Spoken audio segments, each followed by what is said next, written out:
Hello guys, finally DME ৰ যোনটো non টেকনিকেলৰ grade 3 post আছিলে তাৰ ৰিজাল্ট ইতিমধ্যে ঘোষণা কৰিছে আপোনালোকে গম পাইছি এটা নোটিছ পাব্লিছ হৈছে হেতৰ বিষয়ে আজি জনাম আৰু কাৰ ৰোল নম্বৰ আহিছে মই ধুনিয়াকৈ পিডিএফটো দেখাই দিম আৰু বহুতৰে এটা কমপ্লেইন আছে যে বহুতৰে ৰোল নম্বৰ ৰিপিট হৈছে গতিকে কিহৰ কাৰণে ৰিপিট হৈছে বা আপোনালোকে কেনেকৈ চেক কৰিব আপোনালোকৰ ৰোল নম্বৰ আছে নে নাই আৰু নেক্সট প্ৰসেছটো কি হ'ব ডকুমেন্ট ভেৰিফিকেশ্যন কোড কৰা হ'ব কি ডকুমেন্টছ লগত লৈ যাব লাগিব সকলোবোৰ বিষয়ে আজি এই ভিডিঅ'টোত জনাম গতিকে ভিডিঅ'টো যদি নতুনকৈ আহিছে চেনেলটো সাবস্ক্ৰাইব কৰি দিব আৰু লাইক কৰি দিব এটা কমেন্ট কৰি দিব গতিকে আহক আমি চাওঁ এটো হৈছে নটিছটো আৰু ইয়াৰ তলতে আপোনালোকৰ ৰোল নম্বৰবোৰৰ লিষ্টবোৰ দিয়া আছে যে কোন তাৰিখে কোন ৰোল নম্বৰক মাতা হৈছে ডকুমেন্ট ভেৰিফিকেশ্যন আৰু স্কিল টেষ্টৰ কাৰণে প্ৰথমতে নটিছটো চাওঁ হওক যে notice roll number of shortlisted candidate of written examination of grade 3 non technical post under directorate of medical examination Assam this is for information of all concern that the candidate who appeared in the written examination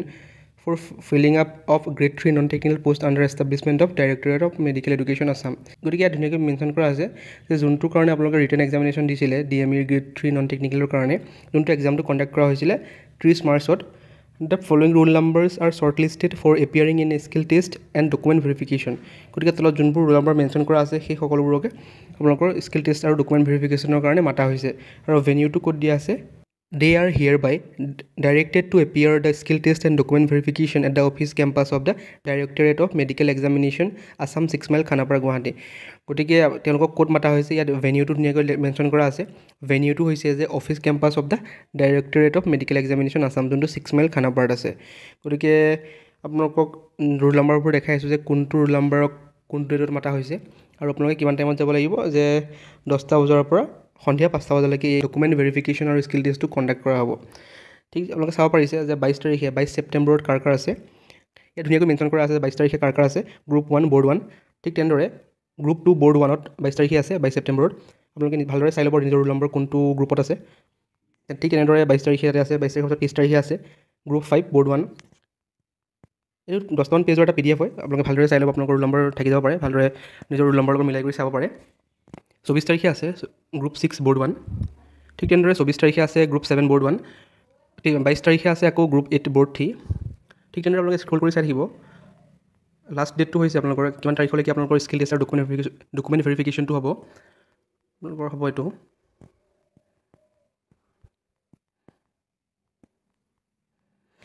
আপোনালোকে দেখিবলৈ পাইছে যে last আপোনালোকৰ document verification 23 তাৰিখলৈকে আছে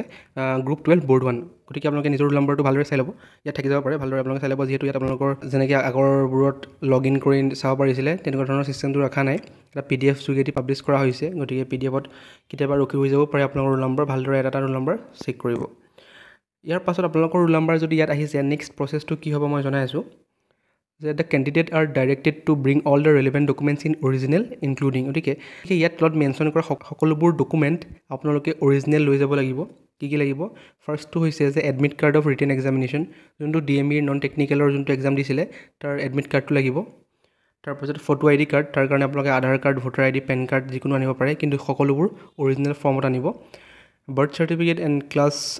10 pass certificate as a date of birth proof আপোনালোকে date of birth প্ৰুফৰ কাৰণে আপোনালোকৰ বাৰ্থ চাৰ্টিফিকেটটো দি আছে আনিব পাৰে নহ'লে যোনখন ক্লাছ 10ৰ এডমিট কাৰ্ড তাতে আপোনালোকৰ ডেট অফ বাৰ্থ মেনশ্যন আছে সেইটো লৈ আহিব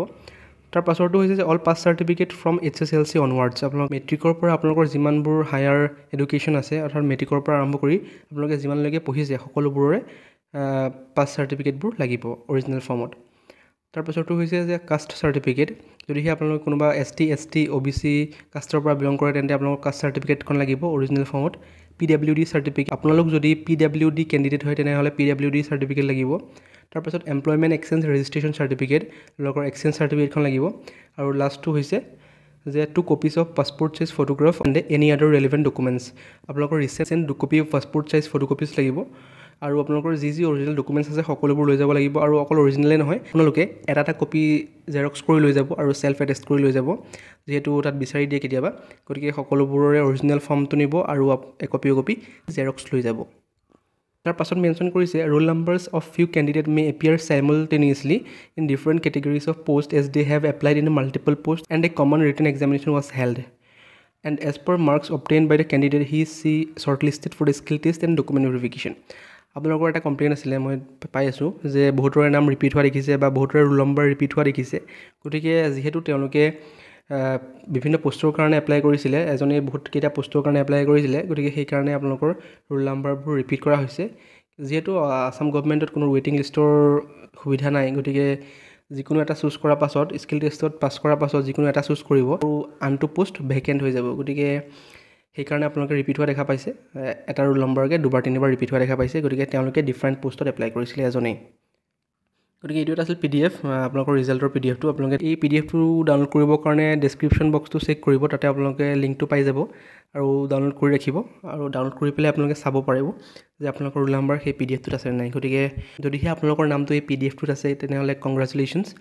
আৰু যিসকলৰ নাম নাহিলে তেনেহ'লে নিৰাশা হ'ব নালাগে যিহেতু বহুতো পোষ্ট বৰ্তমান ওলাই আছে যেনে আপোনালোকৰ APSC গ্ৰেড 4 হওক আৰু আপোনালোকৰ